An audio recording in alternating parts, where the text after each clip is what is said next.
Hello, everyone. Welcome back to another episode of Gundamonium. I hope that you all had a great week, weekend, day, everything. Today we're going to be building a cute little shrine, a little Daruma shrine. So, yeah, let's just get into that right now. The idea behind this specific diorama actually came about because I tried to 3D print something and it completely failed. However, instead of just throwing away the 3D print, I decided to use it for something else. And from there, it just kind of extrapolated and expanded to be the size of the universe, and I decided let's just make a shrine today. The first structures we needed to build were the tamagaki. Tamagaki are the walls that surround a shrine, and they can be made from wood, or rocks, or concrete. And in this instance, they're supposed to be concrete. We're doing concrete walls today. Also, so that I can do my best to keep things in scale, through the entirety of this build, I'll be referring to my Micro Machines Luke Skywalker, just to make sure that, everything kind of fits. That particular Luke sadly came with an entire set that I have lost all the pieces for, like his X-Wing and stuff, but at least we still got Luke. Shrines usually have a rocky floor to them, at least the outside does. So to replicate that, I just used some tin foil to give the ground some texture. I figured tiny pebbles in real life, if they're transferred to a micro scale, would be barely perceptible, and that's why I just decided to use the tinfoil. I cut the inside corners of the Tamagaki out of bias so that we can easily make sure that they fit and conform to the square pattern. And once all of the main structures had been done, it was time to start building upwards. Due to this being a Buddhist inspired shrine, I knew that I would have to do some sort of a tiled roof. And because I've never done any sort of a roof, that did prove to be quite a hurdle. But I figured because most roofs are triangles to some degree, that the best solution to the dilemma would be to use toothpicks to make kind of an initial structure. The main idea was to use toothpicks to create a sort of internal lattice or a bulwark, and then put the tiles on top of that. And by tiles, I mean paper. Before I did get the tiles down though, I did want to put this little corner piece down, kind of make a little Zen garden, because I feel like there are shrines that would probably have a Zen garden in them. So why not make one for our little one? Just to kind of nestle in the corner here, somewhere to visit, somewhere to take a photo maybe. Once the Zen garden was completed though, I basically just started diving into the tiles. Now, I don't know what came over me, but I had no plan for these. I didn't even do any sort of pre-measuring. I just started cutting. I just was like, I need a bunch of little tiles and I'm just gonna cut and then make it work from there. Ultimately, I think it did work, but I probably could have made this way easier on myself if I had done some pre-planning. Although I guess kind of doing it in a really random pattern like this maybe added some artificial age to how the ending structure looks, because it looks like, over time there's been various repairs and stuff. Also, to cover up the absolute horrendous job at the top, I took these very cutely heart-themed straws, cut them in half, and then put them on the top. And then also doubled those up to just kind of cover everything. Cover all our bases, basically. As many of you know, I usually prime with my airbrush because it saves time and it's really easy to get paint in all the nooks and crannies. However, I think that this primer is getting old and there's particulate in it. And I remember that the last time I was using this primer, it kept clogging up the airbrush and I had to clean the airbrush like 3 times because the primer just kept clogging it up. So this time I spent about 3 days and did everything by hand.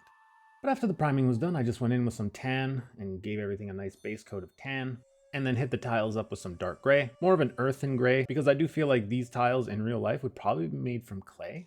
And then the foundational walls just got white. I feel like most shrines that I've seen, usually they're white, and our Zen garden got light gray. And that left us with this done foundation. Now it's on to the main fun parts, and that is of course always weathering and adding depth. I just made a wash out of a darker yellow that I had lying around, and while waiting for the wash to dry, I gave the Zen garden some details and gave it a wash of dark brown. When the washes had completely dried, I went in and just dry brushed everything with a much lighter yellow, and then dry brushed the tiles with the same dark gray from earlier that I mixed with some white. Now I figured that this shrine, even though it's made from concrete, which means that it's kind of newer, maybe is still, it's been around for a while. So maybe some moss has started to grow. I know that most East Asian countries do have a pretty rough monsoon season, so it did make sense to me that there would be some moss. Also, I mean, just having the white walls would have been so boring. So just some washes here and there, and some moss just to sprucing it up a bit. Spruce. There's no trees here. Additionally, I went in and added some flocking to the green that I had painted, and then I painted the base of the diorama a bright red. I figured this is kind of a fun and inviting color. Now that the innards were all done, it was time to make some cool little additional details. The first of which is a torii, or a gate. I did not know this prior to this moment right now, but a torii, it says here, is a traditional Japanese gate most commonly found at the entrance of or within a Shinto shrine, where it symbolically marks the transition from the mundane to the sacred. That is way cooler than I thought it originally meant, which was just literally a gate. You learn something new every day. These torii will be wooden ones. As such, they got a base coat of brown, and then over top of the brown, I painted some chipping medium. And then once the chipping medium had dried, I went in with vermilion, because I also learned today that the traditional red that they are colored with is vermilion. And after the vermilion had dried, I used a toothpick and some water to scratch away at the red and add some really natural looking weathering. This is one of my favorite things to do. It's just really fun to watch the paint kind of melt away, but it makes you look like that at the end of the day. After the weathering was done though, I still wasn't complete, as I wanted to add some shimenawa. Shimenawa are lengths of laid rice straw or hemp rope used for ritual purification in the Shinto religion. I figure when you're looking up shrines, usually you'll see that they always have really cool sacred things around them, and I wanted to replicate that as best as I could in this. So I figured some shimenawa would be a good accoutrement. I also cut some golhei out of paper, as they are traditionally associated with shimenawa, and after all that had dried, I added it to our scene. The next garnish that I wanted to make unfortunately started out well, but what ended up happening was really sad, and well, I mean, just stick around and we'll see what happened.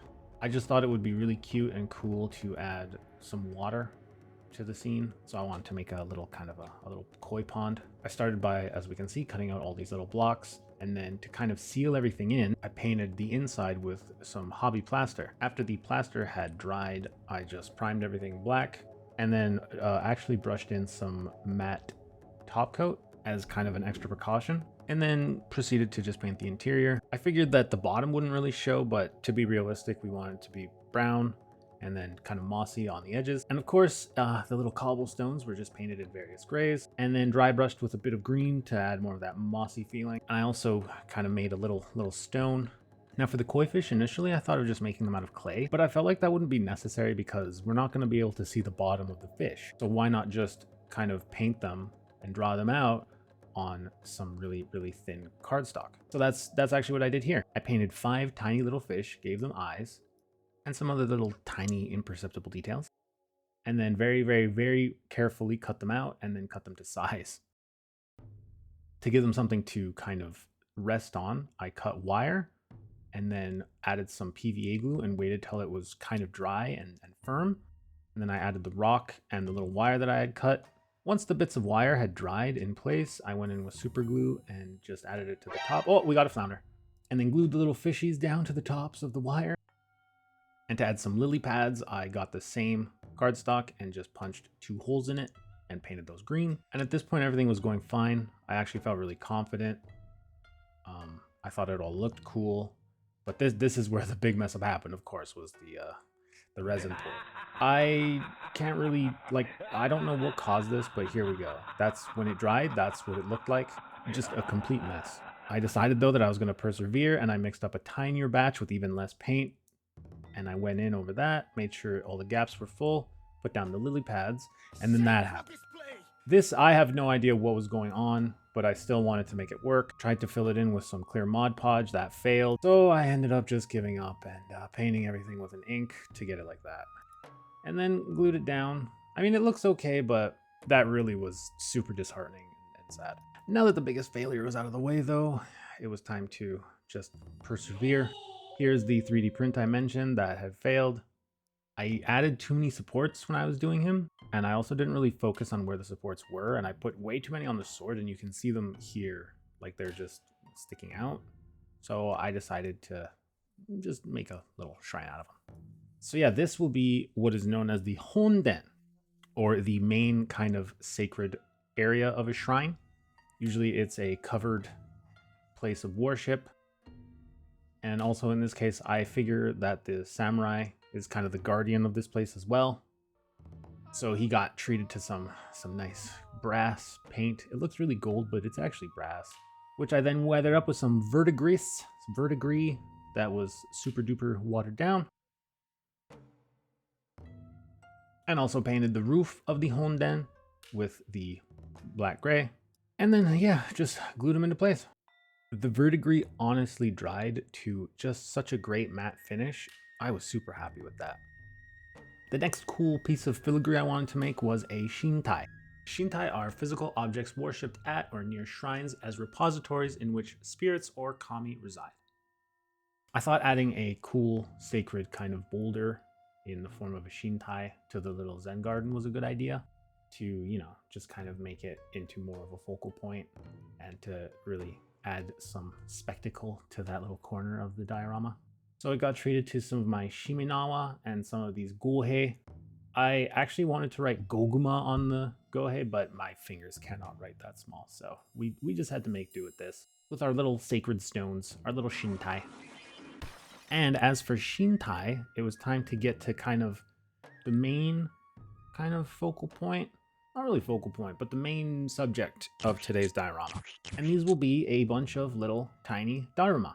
As for all of the cultural aspects of kind of Buddhism in general, I think Daruma are my favorite.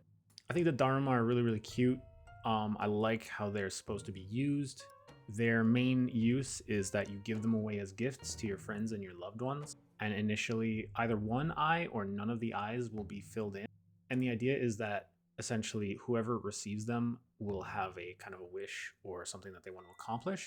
And once they reach that goal, they can then fill in either both eyes or one eye to signify that they have achieved their goal. Typically, Daruma, I swear to God, these are not Among Us, these are Daruma. But yeah, typically Daruma are red, but they can be blue and purple. I have seen pictures of that in the past. And I don't know, I just didn't want to make a bunch of red ones.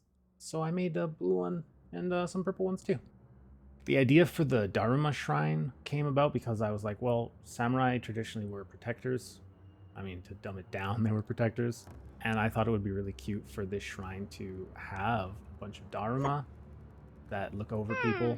And that's why both their eyes are filled in. And then they themselves reside here. And they are protected over by this samurai who watches over the whole place. My freehand is awful and my clay making is awful. But I thought that these little dudes were adorable. And I'm really happy with them. All these little cute guys really helped me kind of get over the issue that we experienced with the pond. And just because they were so cute and I liked the feeling that they added to the scene. And yeah, that's it. It's done now. We are done here for now, for this time in this time and place. Oh, I also added a couple tufts and some leaves around just to, I don't know, just to make it look, you know, legit, I guess. Also, there's a little surprise with this one, and that's that I made it modular so that I could take pictures of the inside and then people can get a really good look of the inside without having to only get a top-down view. As always, if you've made it this far, I want to send you a heartfelt thank you.